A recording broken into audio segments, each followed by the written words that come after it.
Welcome back to the Phone Transformer. Today we're going to show you how to fix Instagram chat nickname not showing. It's quick and easy, so let's get started. Method 1. Report the problem to Instagram support. Step 1.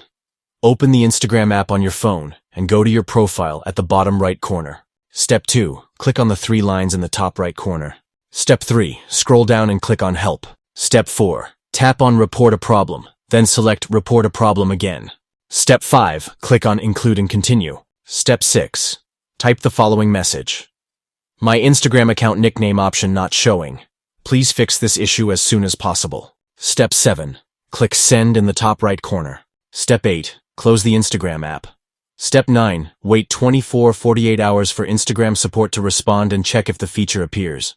Method 2. Update the Instagram app.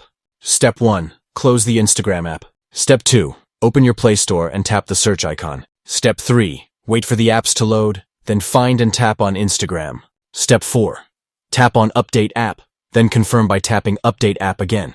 Step 5. Wait for the app to update to the latest version. Step 6. Open Instagram and check if the nickname option is now available. And that's it. Thanks for watching, and please subscribe to the channel.